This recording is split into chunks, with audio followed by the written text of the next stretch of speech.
On en vient à l'invité de Bonsoir Marseille, c'est Amine Kessassi. Bonsoir. Bonsoir. Adjoint au maire en charge de la jeunesse, de la citoyenneté et de l'engagement. Merci d'être avec nous ce soir. J'aimerais déjà vous demander quelles vont être vos missions en tant qu'adjoint en charge de la jeunesse, de la citoyenneté et de l'engagement. Déjà merci de me donner la parole dans les délégations que le maire m'a attribuées et à qui je veux dire un grand merci de cette confiance, de la place qu'il met à la jeunesse, puisqu'il donne à son quatrième adjoint, à son quatrième représentant, la charge et la responsabilité d'être adjoint à la jeunesse. Et être adjoint à la jeunesse dans la deuxième ville de France, c'est pas rien.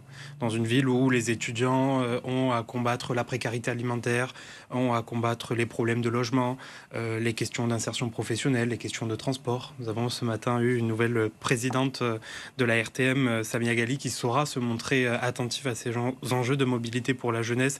Et je l'ai déjà sensibilisée sur ces questions. Mais la jeunesse, c'est protéger la jeunesse dans tous les sens du terme.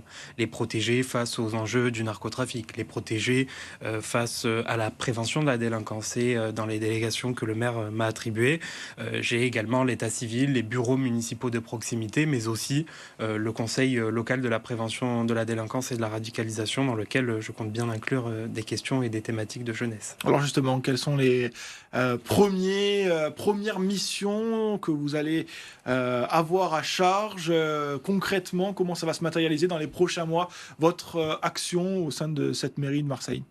Alors déjà, il y a un enjeu de continuer les dispositifs qui sont enclenchés par la ville de Marseille. Et moi, je veux dire un grand merci à la fois aux services et aux agents de la ville qui ont à leur charge ces questions de jeunesse et ils ont toute ma confiance pour mener ce travail.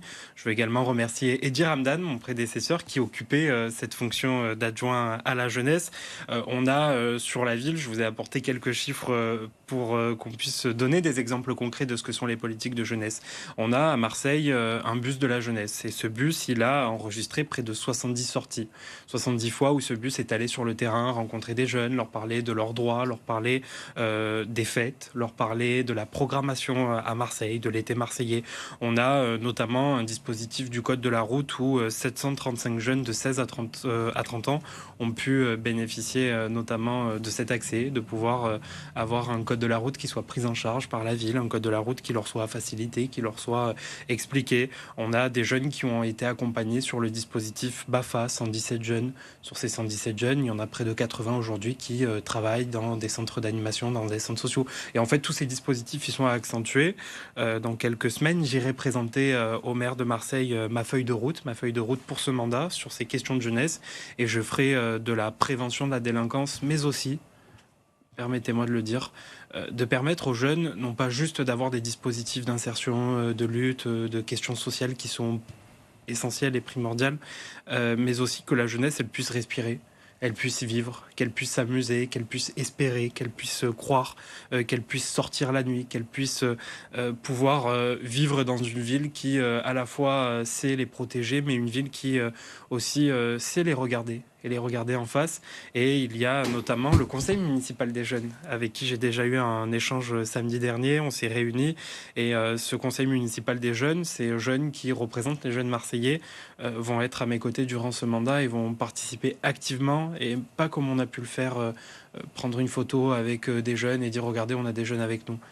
Ce qu'on va faire, c'est qu'on va écrire ensemble, on va travailler, on va aller sur le terrain et je veux le dire aussi, rassurer toutes les personnes qui ont pu se poser des questions et sur mon action. Au vu de ma situation, au vu de la protection policière qui m'entoure. Ça me permet d'ailleurs de remercier les policiers qui m'accompagnent quotidiennement et qui font preuve d'un courage absolu, mais ces policiers, ils font pas juste me protéger. Ils regardent l'environnement dans lequel je suis, ils regardent les actions que je fais, ils regardent la façon dont je me déplace, la façon où je me déplace. Et donc jamais on ne mettra en danger qui que ce soit, jamais. C'était l'un des enjeux notamment de cette nomination en tant qu'adjoint au maire de Marseille. On a souvent, avant de connaître exactement l'intitulé de votre délégation, pensé que vous auriez aussi un rôle dans le narcotrafic. Est-ce que cette délégation à la jeunesse, à la citoyenneté et à l'engagement, vous allez aussi pouvoir porter un petit peu la voix anti-narcotrafic au sein de cette municipalité ? J'ai à ma charge le CLSPDR, le Conseil local de lutte contre de prévention de la délinquance et de lutte contre la radicalisation. Et donc, on va pouvoir agir concrètement avec le CLSPDR sur ces enjeux de lutte contre le narcotrafic. Mais moi, je donne rendez-vous très prochainement, certainement jeudi. On pourrait se revoir pour en discuter. Le maire l'a annoncé devant l'hôtel de ville qu'une élection va avoir lieu dans les jours qui viennent. Beaucoup de suspense. Alors, qu'est-ce que c'est que cette élection? Racontez-nous. Si le maire ne vous a pas donné d'éléments, je vais me permettre de respecter la voix de celui-ci et attendre que les choses soient faites. Mais après le conseil municipal de Marseille, je viendrai vous parler. Et là, oui, on aura de quoi agir en matière de lutte contre le narcotrafic. Je serai en première ligne dans cette bataille, aux côtés du maire de Marseille, mais aussi en matière de protection des familles de victimes, en matière de relogement des familles de victimes, en matière d'accompagnement pour ces familles endeuillées. Donc un poste potentiellement taillé pour que vous puissiez agir concrètement avec ces familles-là et contre le Un narcotrafic. poste qui existait déjà, qui était occupé jusqu'à présent par quelqu'un qui a fait un grand travail, quelqu'un qui a su impulser des choses là-bas. Et je sais pouvoir compter sur cette personne pour continuer à impulser des actions à cet endroit. Donc réponse jeudi soir, c'est ça? Jeudi soir, on se donne rendez-vous. Alors, cette délégation d'adjoints à la jeunesse et à la citoyenneté, est-ce qu'elle elle correspond finalement à ce que vous attendiez quand vous êtes engagé avec Benoît Payan dans cette campagne? Est-ce que on vous a donné les compétences que vous attendiez, que vous espériez quand vous êtes engagé?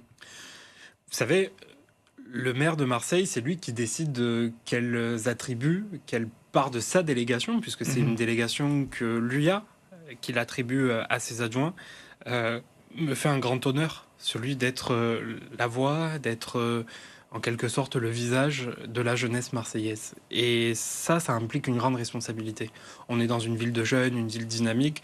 Et moi, en m'engageant aux côtés du maire de Marseille dans cette liste, ce que je voulais, c'est que la ville ne tombe pas dans les mains des extrêmes, que la ville reste aujourd'hui dans cette gouvernance qui veut réparer, qui veut faire une ville juste, une ville verte, une ville où l'on peut respirer, une ville où l'on puisse se sentir en sécurité. C'est ce que veut faire le Printemps marseillais, c'est ce que fait quotidiennement le Printemps marseillais. Et puis après, je n'attendais rien d'autre.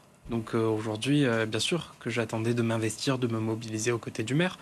Et il me fait un très grand honneur que celui d'être adjoint à la jeunesse.